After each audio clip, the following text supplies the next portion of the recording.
Jesus came to walk out a life on our behalf. Just like in Genesis 1, when God says, let us make man in our image. Notice that word image. Let us make man in our image. Well, what did Adam do? He lost that image through sin and stepped out of life and into death. And everyone born of Adam, which everyone on earth has come from the loins of that first Adam, they're born in spiritual death. They lost that image. Well, God put his image on Adam. God created Adam, breathed into him the breath of life. So God couldn't just make another man, snap his fingers and make some guy named Steve and say, okay, Steve, go die for the world. That would be illegal.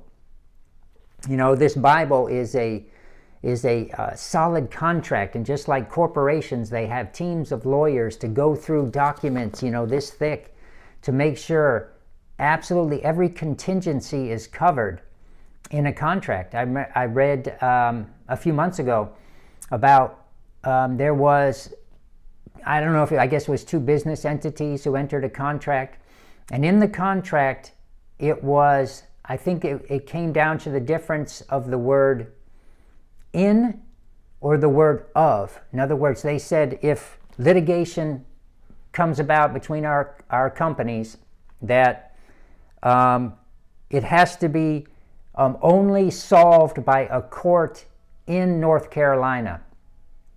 So everybody signs off on this contract, right? But then something did happen like years later. I don't know exactly when it was.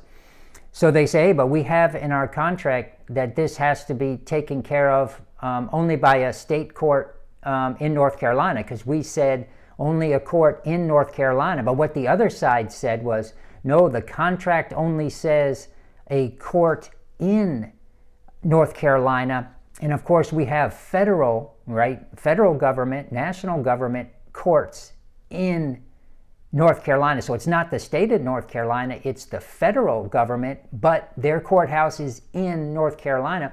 And they won their argument because technically that federal court is in North Carolina, even though the people, when they drew up the contract, the other side assumed it meant we could only go before the state court, because that was what they thought in North Carolina meant.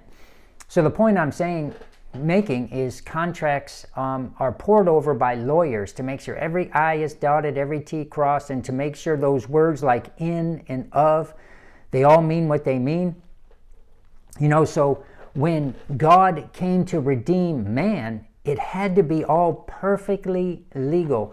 The Old Testament, you wonder why it took 4,000 years, because God had to make sure he dotted every I and crossed every T, that your redemption was absolutely legal, because God cannot operate outside of who he is. Otherwise, he would cease to be God.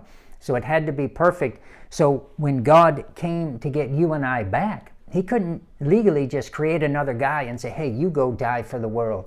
No, but what was legal and what surprised the heck out of the devil was that God himself, who made man, he then, since he is that image man is, because he created man, that God himself could legally become that man, because Adam was made in his image.